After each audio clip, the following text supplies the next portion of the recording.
Welcome back to the deep dive.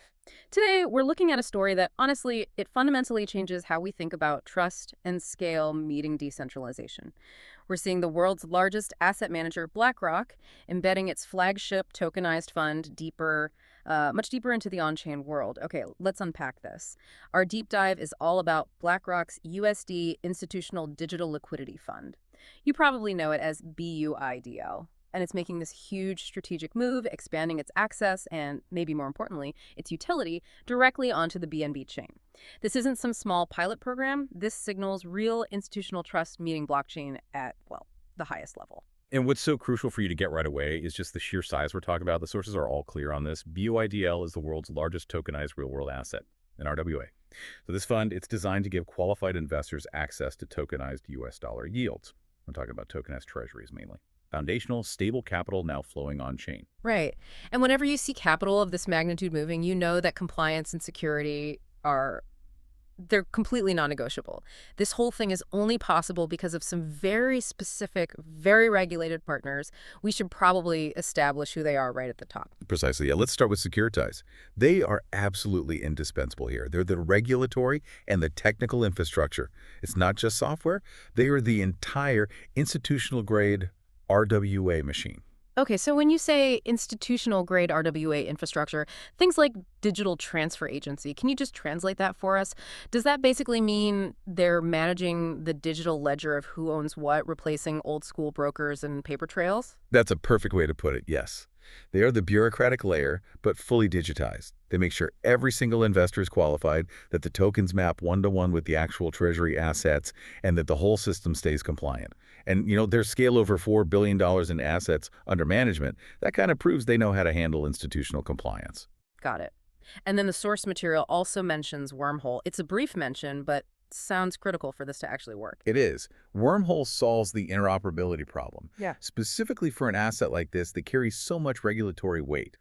They're the platform that enables BUIDL to be brought onto the BNB chain safely. It's not just about sending tokens across a bridge. It's about securely transporting an asset and making sure that whole compliance framework that Securitize built travels with it to the new chain.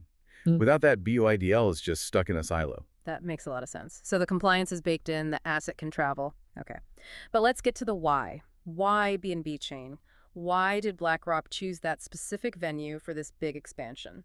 It's a really interesting choice, and it shows they're thinking about efficiency and scale. The mechanism is a new share class, specifically for BNB Chain, so it was very targeted. A new share class. That detail feels important. It implies there was a specific reason, maybe regulatory or technical, for deploying on BNB, especially when you think about, the massive liquidity that's already on a chain like Ethereum. Right. And the leaders of BNB Chain gave us the context there. Sarah Song, who's their head of business development, she pointed out that the chain is engineered specifically for scalable, low-cost, and secure financial apps.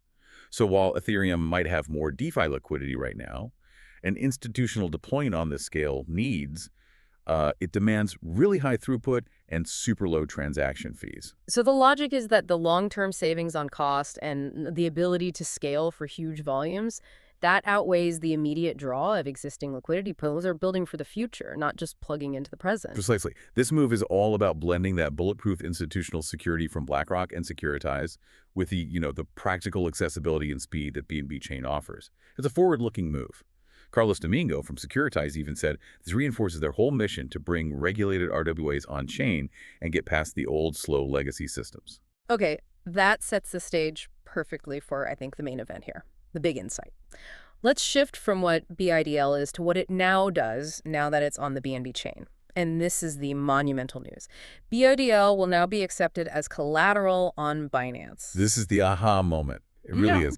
This one detail completely changes the game for institutional capital.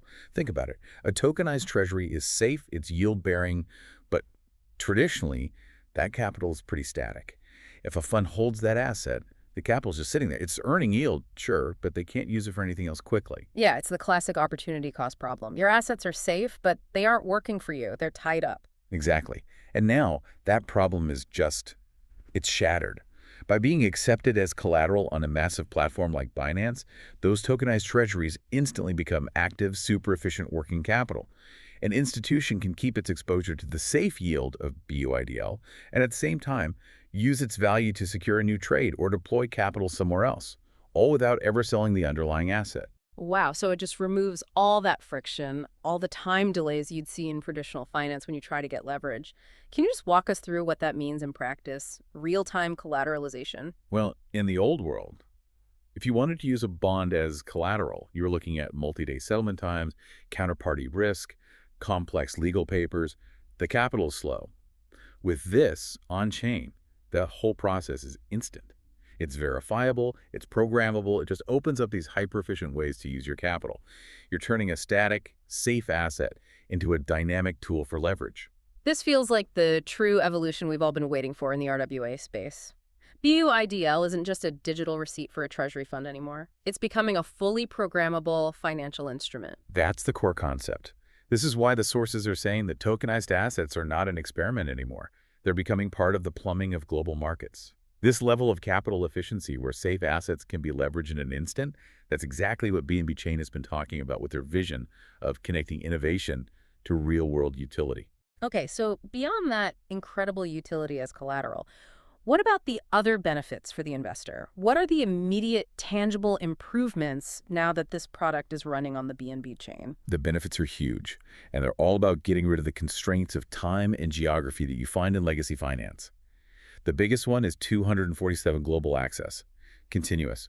If you've ever dealt with cross-border capital, you know that market hours and settlement delays can just kill any efficiency. Here, those problems they disappear. And the dividend structure is a massive upgrade too, isn't it? Oh, absolutely. Traditional funds might pay out monthly, maybe quarterly. BUIDL offers daily dividend payouts. Daily. Daily. I mean, just imagine the operational nightmare of trying to get that in the old system, the paperwork. On-chain, it's automatic, it's instant. That dramatically improves how an institution can manage its liquidity. And on top of that, you get flexible custody, peer-to-peer transfers anytime. It's the speed of blockchain applied to a safe traditional asset. So if we zoom out and connect the dots, this isn't just another asset getting listed somewhere.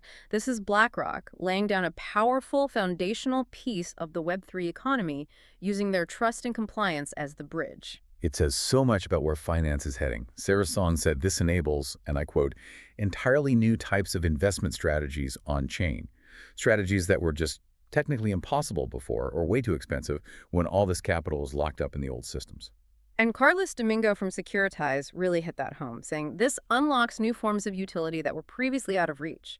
That programmatic utility, that's the undeniable game changer. So to summarize our deep dive for you today, the bridge between traditional finance and blockchain is now, well, it's wide open. And it's being paved by the world's largest tokenized RWA, BUIDL. By launching on the BNB chain through Securitize, it's unlocked incredible new utility. And the most critical step is its acceptance as collateral on Binance, which instantly turns static, safe capital into dynamic working capital. And this leaves you, the listener, with a really important question to think about. If the largest, most trusted institutional assets like treasuries are now programmable, active collateral, what's next? What other traditional markets are about to make that same transition? We're talking corporate bonds, commercial real estate, everything. We're really just at the very beginning of understanding the true potential of this kind of dynamic liquidity when assets stop being slow, static representations and become instant, programmable instruments. This shift, it's going to touch every corner of global finance.